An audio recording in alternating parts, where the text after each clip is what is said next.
Okay, doing an oil change on the Mazda cx-5. This is a 2016. You can see I got it up on blocks. Very simplistic.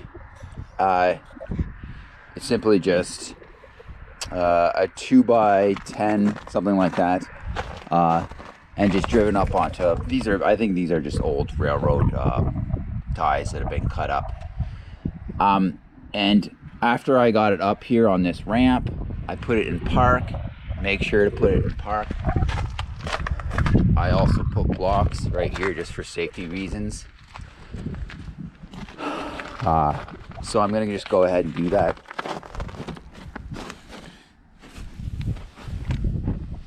So you can see, got to remove this panel right here, which is on the left hand side next to the passenger wheel.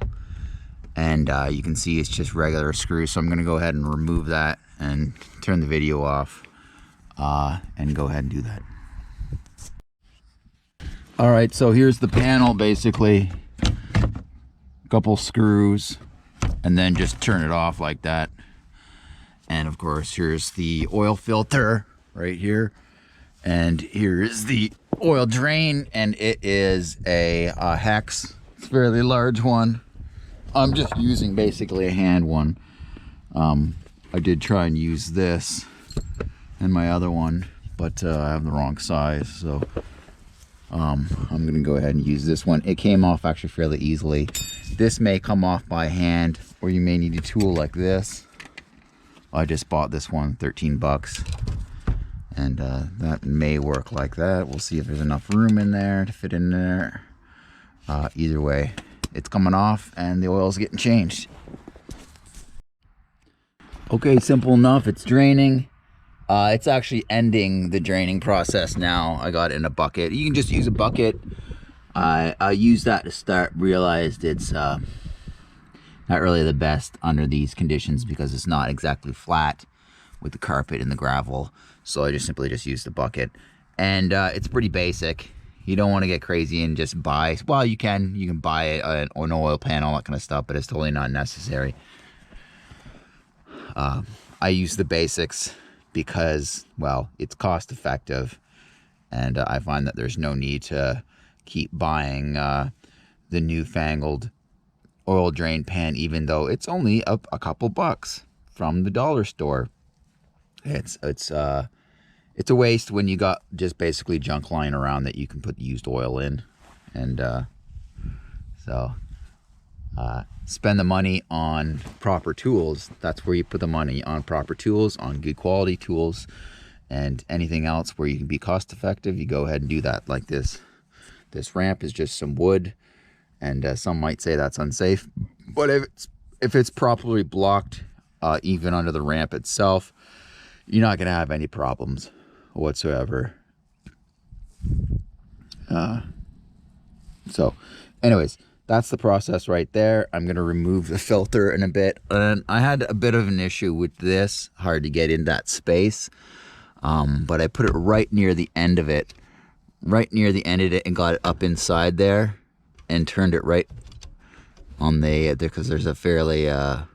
the grip area is down at the base of it, or down at the top of it, and gave it short little turns,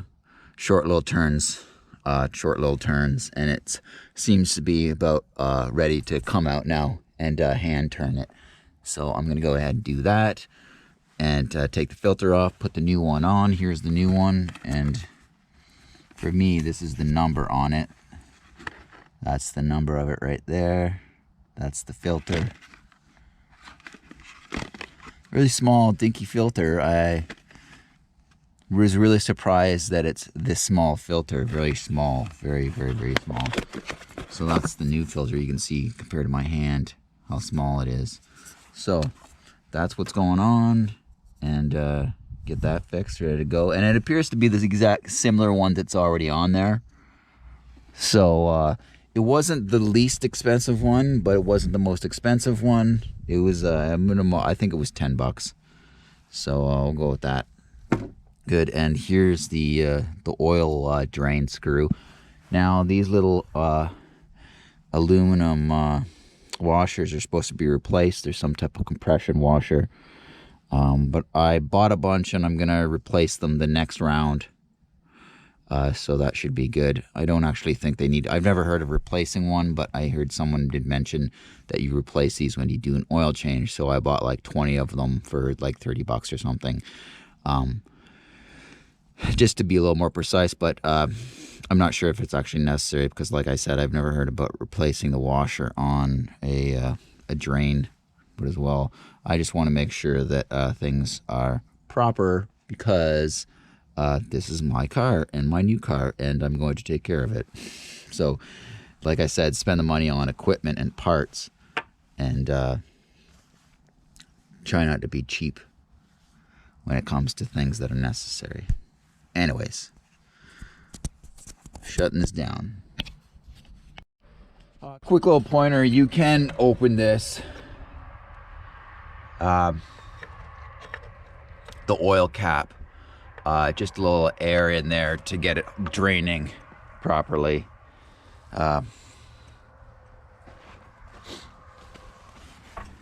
It's not sure how long it's going to take to drain. It's just basically dripping right now. So I'm going to give it 20 minutes and just let it... it's not necessary to let the drip completely stop. Well, for me, I don't. But... it just depends how picky you are about getting every little bit out of it. So I'm going to try and just wait till it stops and get everything cleaned up.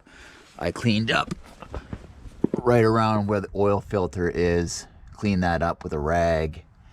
And I'm going to clean this up. It's actually still dripping fairly good, so I'm going to let it go. Realistically, the whole vehicle should be flat.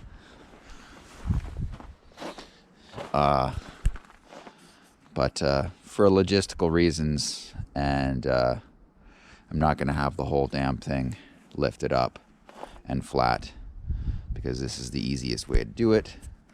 So that's it. I'm going to turn it back on when I'm complete. Okay, so I basically just hand tied that on there. I put it on hand tight. I put as much pressure as I could in getting it that tight. I don't think it didn't necessarily needs to be that tight, but I want to make sure that I at least got it on as most hand tight as I could. You don't want to use a tool to put this on. You don't want it that tight. So hopefully that pressure will work. Let's not say hopefully, that pressure will work. There's no hope involved. And that I got pretty tight on there. I didn't ream it right on there.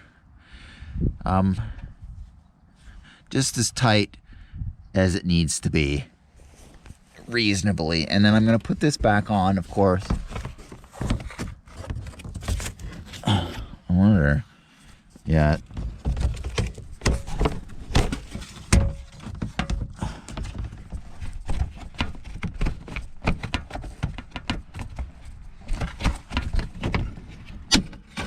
Anyways, I'm going to shut this camera off.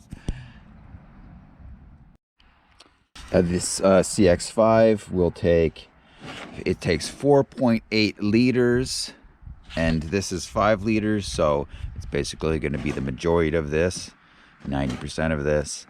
I have a little bit in the bottom, probably like this, left. So I used all this. This is a brand new bottle. I used all this up until about this point, I believe. Maybe it's a little lower down to here. And I'm going to let it settle and use the dipstick and see what the level is like. And if it's at the level that I'm comfortable with, then I'm just going to not use the rest of this. I don't want to overfill it with 5 liters when it's 4.8. So we'll see when it settles. See, I might... no, I'm not going to roll it. Yeah, I'm going to have to start it up, roll it back down the ramps, get it level, and then, well, maybe get the engine warmed up and then let it settle back down, give it like a half hour or so to settle back down, and then see where it's at. And then if I need to, add more oil.